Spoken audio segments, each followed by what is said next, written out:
Greetings to everyone here today. I am Sharanya, strategy analyst at Tsaaro, and you are listening to Privacy Cast. Today we are joined by Colonel Binoj Koshy, Army veteran and Vice President at Cyber at Tsaaro Consulting. As we move to managing ecosystems, what is your approach to cloud security strategy when managing hybrid or multi-cloud setups, which may be scattered across multiple business units? Okay. Now, there are four aspects to this particular question. Firstly, I'll just list out these aspects and then probably we'll go into it. Now, the catchword here is the management of hybrid. And I'm very sure that old enterprises, let's say an old bank, or for that matter, a telecom company that is providing services, would have already invested in an existing cloud. So from that perspective, you have given a correct connotation to this question by virtue of having multiple cloud services coming into the ecosystem and the management of this. First thing first is with regard to the governance and the policy enforcement. Second aspect is with regard to the zero trust model that exists today and how we can ensure the use of zero trust concept and implementing solutions within the enterprise. The third aspect is the automation and tools, unification of certain tools that interact. So this is the third aspect. And the fourth aspect is with regard to the risk and the compliance management. So these four aspects, let's delve one after the other so that we'll be able to, firstly, looking at the governance and the policy enforcement. Mind you, you may have multi-clouds, you may have a hybrid ecosystem, you may have a hybrid environment for cloud services. Remember, there should be a centralized policy within the organization. The code of conduct, the policy for cloud, the policy for security on cloud, all this should be central. So irrespective, you may have multiple applications or multiple services running over AWS, Azure, Google Cloud, or you may have a private cloud of your own. You may have a private owned data center of your own. Yet, if one keeps a master policy framework, I'm telling you, the business will continue in its own phase and there would not be any interruption. So first thing what I said is one should have a centralized governance and a policy enforcement that is there. The policy should be central. So irrespective of what cloud you may like to adopt, but if you are owning that policy, governing those policies, then your life is comfortable. Now, just because the cloud offers varied amount of its own principles, let us go by the philosophy that an enterprise should go by the philosophy. Rather, never trust, always verify. Now, irrespective, Google Cloud will say, I am giving you this service by virtue of my IAM is better than, let's say, Azure. However, if a zero trust model is adopted within an organization, I will test first and only then trust. I will never trust unless I verify. So if this philosophy is adopted by the IT setup or the company or the industry, then mind you, you will have a wonderful setup to manage, and there will be a good cyber hygiene that will be there within the organization.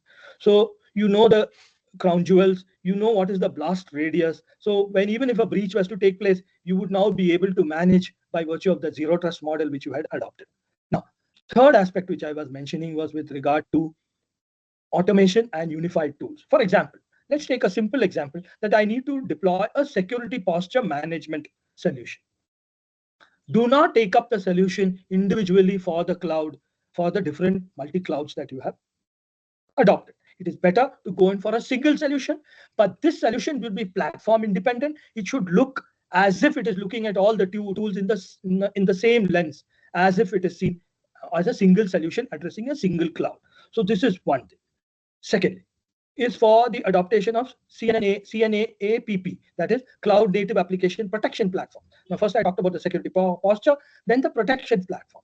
These also has to be a single solution that can take care of the complete platform as if it is looking at a single platform. Now, third most important, many of us have got SIEM solutions. Now, if you have an SIEM solution, SIEM, you know what it stands for, Security Information and Event Management Solution.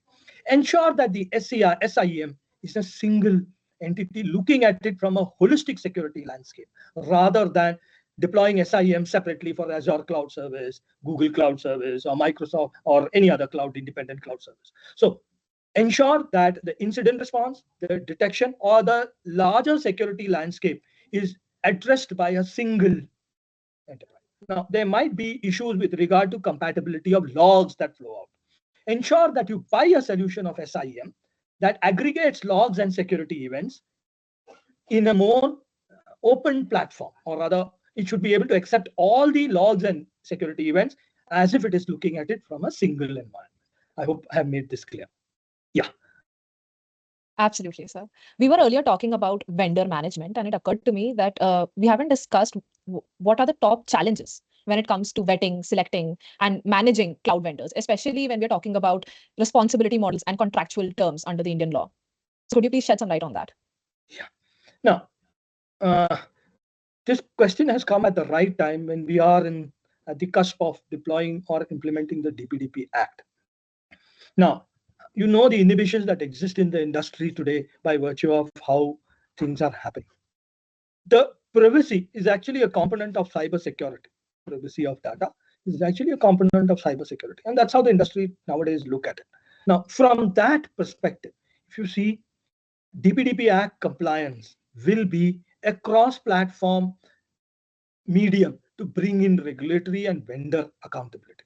Now, from that point of view, ensure that any contractual terms or any models that one is going to adopt from now on should be insisted upon that they should be, or rather even close to compliance to the DPDP Act in terms of the privacy aspect is concerned. Now, next is with regard to security on the cloud. How do we make the industry accountable? How do we make your vendors accountable? Remember, here there are certain weaknesses. Now, since there is lack of uniformity today, there is multi-configurable risks that is getting distributed across these different vendors or these service providers whom we take into account.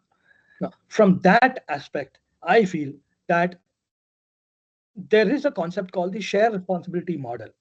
Now, industries have to look at their industry within, study their internal ecosystem, identify what are the securities that need to be built as a cornerstone, or components of security that need to be built on the corner as a cornerstone for certain responsibilities, and then make a shared responsibility model. Once you make that model, incorporate that model into all your contracts that exist across the. So in this way, you will be happy in terms of ensuring that you have transferred a large amount of your risk. You are also, the multi-vendors that lie across these platforms are accountable, and also for the fact that we tend to understand their competence by virtue of our evaluation when we do on the shared responsibility model. Now, third most important aspect here is the very fact that most of these vendors are proprietary in nature. So there is a risk of portability subsequently when we look at migrating to a different technology. So from that point of view, I feel that there should be careful management of what is to be contracted out and what is to be kept within. As I earlier told you, certain APIs should not be given to the vendor. The API should be developed by us. We share this API. It may be a REST API or an API, an interactive API, and that can be then shared to the vendor for its utilization. And then when we don't want that API to interact, we just withdraw the access to that particular vendor. Now, as I told you earlier, the contract need to be well drafted by virtue of exit clauses. Now, while having good amount of exit clauses in place in your contract, one is able to, let us say I'm migrating a security solution, IAM, let us say, from vendor A to vendor B. Now, what will happen is the vendor A will say, mine is not compatible with B. Vendor B will say, I cannot give you the data to A. So because these are certain proprietary. So ensure that there is a well drafted exit clause that is factored into the management of these vendors, and also ensure that there is no vendor lock-in.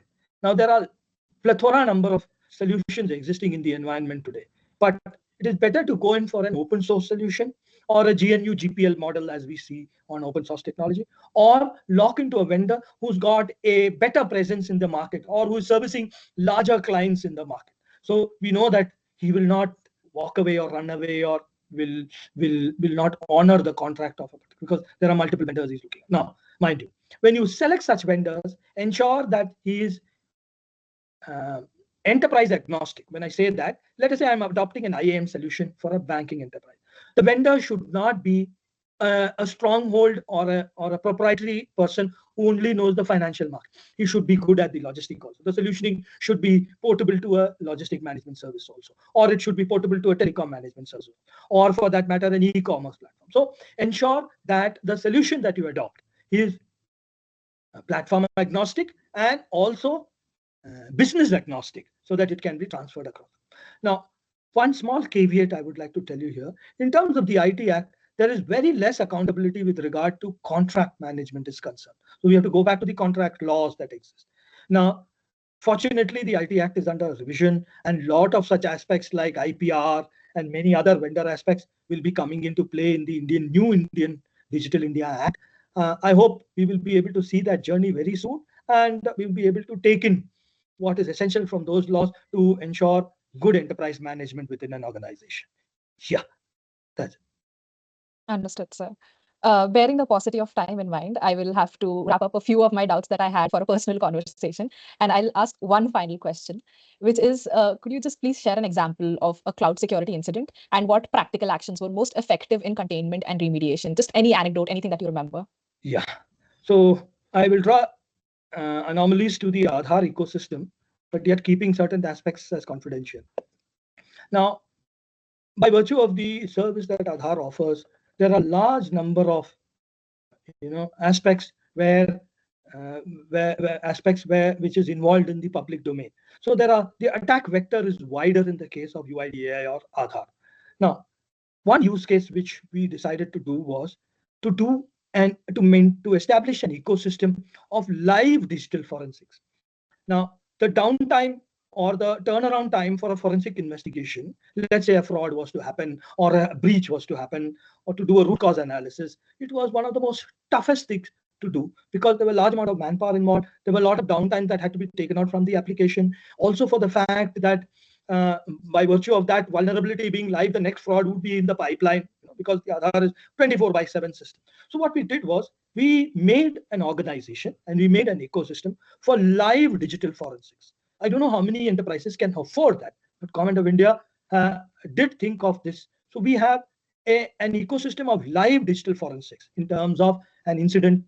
Incident can happen anytime, anywhere, and the perpetrators or the hackers or the black hats are waiting to actually do some amount of damage to ecosystems of national repute or of that is servicing large amount. For example, a bank. Can we have SBI down for say 6 hours? Impossible as of now, as of today. So what we did was we set up a system of having a live forensic unit, digital forensic unit, with limited tools, of course. And then the root cause analysis became much faster, or the dissection of the fraud incident became much faster. So the response became much faster by virtue of now, especially with AI being enabled today.